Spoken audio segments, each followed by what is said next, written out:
We are going to read this book, Mufara's Beautiful Daughter, today.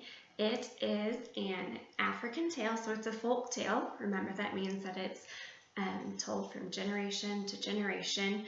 And a big thing about folk tales is that they usually have some kind of moral or lesson learned. So let's listen and see what we can find. Mufara's Beautiful Daughters. A long time ago, in a certain place in Africa, a small village lay across a river and half a day's journey from a city where a great king lived. A man named Mufaro lived in this village with his two daughters, who were called Manyara and Nyasha. Everyone agreed that Manyara and Nyasha were very beautiful.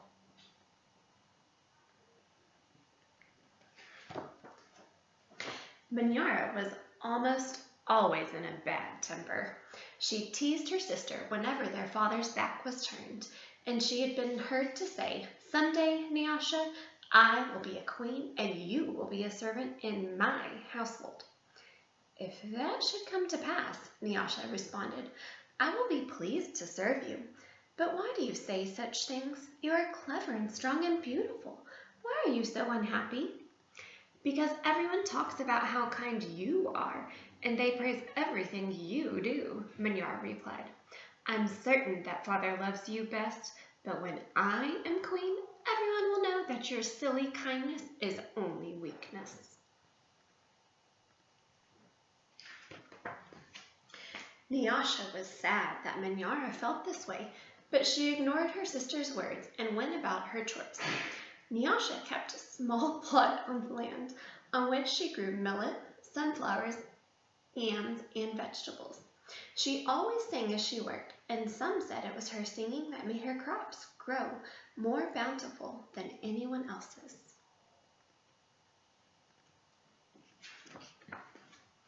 One day, Nyasha noticed a small garden snake resting beneath a yam vine. "Good day, little Nyoka," she called to him. "You are welcome here. You will keep away any creatures who might spoil my vegetables." She bent forward, gave the little snake a loving pat on the head, and then returned to her work. From that day on, Nyoka was always at Nyasha's side when she tended her garden. It was said that she sang all the more sweetly when he was there. Mufaro knew nothing of how Manyara treated Nyasha. Nyasha was too considerate of her father's feelings to complain, and Manyara was always careful to behave herself when Mufaro was around. Early one morning, a messenger from the city arrived. The great king wanted a wife. "The most worthy and beautiful daughters in the land are invited to appear before the king, and he will choose one to become queen," the messenger proclaimed. Mufaro called Manyara and Nyasha to him. "It would be a great honor to have one of you chosen," he said. "Prepare yourselves to journey to the city. I will call together all our friends to make a wedding party. We will leave tomorrow as the sun rises." "But my father," Manyara said sweetly, "it would be painful for either of us to leave you, even to be wife to the king. I know Nyasha would grieve to death if she were parted from you. I am strong. Send me to the city, and let poor Nyasha be happy here with you." Mufaro beamed with pride. "The king has asked for the most worthy and the most beautiful. No, Manyara, I cannot send you alone. Only a king can choose between two such worthy daughters. Both of you must go." That night, when everyone was asleep, Manyara stole quietly out of the village. She had never been in the forest at night before, and she was frightened, but her greed to be the first to appear before the king drove her on. In her hurry, she almost stumbled over a small boy who suddenly appeared, standing in the path. "Please," said the boy, "I am hungry. Will you give me something to eat?" "I have brought only enough for myself," Manyara replied. "But please," said the boy, "I am so very hungry."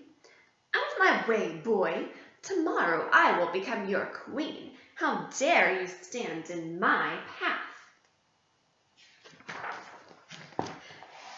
After traveling for what had seemed to be a great distance, Minyara came to a small clearing. There, silhouetted against the moonlight, was an old woman seated on a large stone. The old woman spoke. "I will give you some advice, Minyara. Soon after you pass the place where two paths cross, you will see a grove of trees. They will laugh at you. You must not laugh in return. Later, you will meet a man with his head under his arm. You must be polite to him." "How do you know my name? How dare you advise your future queen? Stand aside, you ugly old woman," Minyara scolded, and then rushed on her way without looking back. Just as the old woman had foretold, Minyara came to a grove of trees, and they indeed seemed to be laughing at her. "I must be calm," Minyara thought. "I will not be frightened." She looked up at the trees and laughed out loud. "I laugh at you, trees," she shouted, and she hurried on. It was not yet dawn when Minyara heard the sound of rushing water. "The river must be up ahead," she thought. "The great city is just on the other side." But there, on the rise, she saw a man with his head tucked under his arm. Minyara ran past him without speaking. "A queen acknowledges only those who please her," she said to herself. "I will be queen. I will be queen," she chanted as she hurried on toward the city.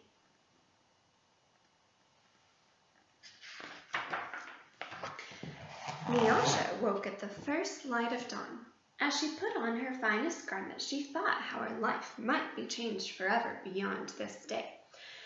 "I'd much prefer to live here," she admitted to herself. "I'd hate to leave this village and never see my father or sing to little Nyoka again."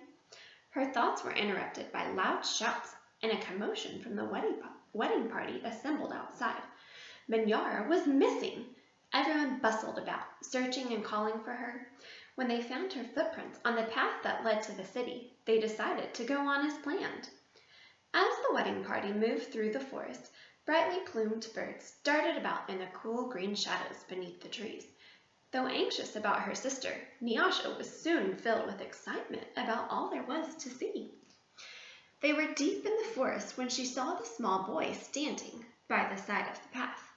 "You must be hungry," she said, and handed him a yam she had brought for her lunch. The boy smiled and disappeared as quietly as he had come.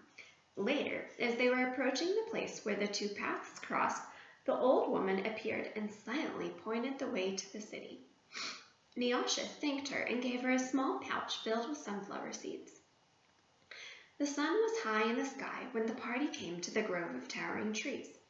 Their uppermost branches seemed to bow down to Nyasha as she passed beneath them.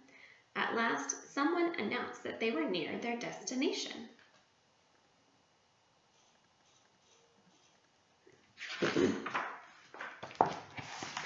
Nyasha ran ahead and topped the rise before the others could catch up with her.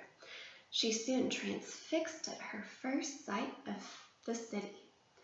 "Oh, my father," she called, "a great spirit must stand guard here.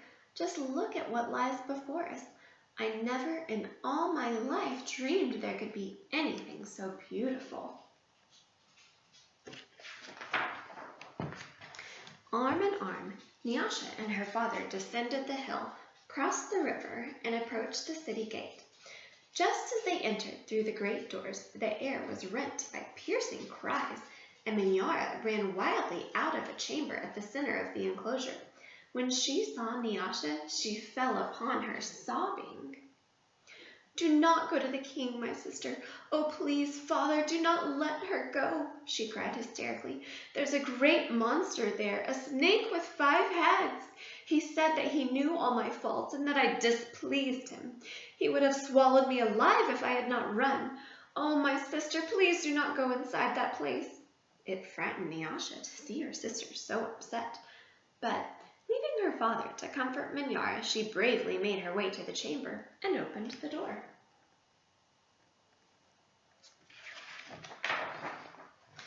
On the seat of the great chief's stool lay the little garden snake.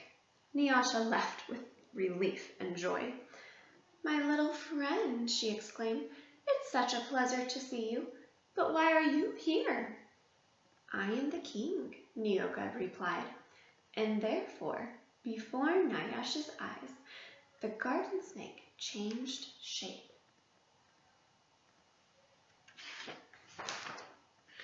I am the king. I am also the hungry boy with whom you shared a yam in the forest, and the old woman to whom you made a gift of sunflower seeds.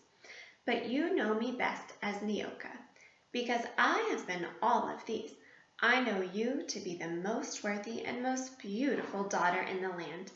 It would make me very happy if you would be my wife.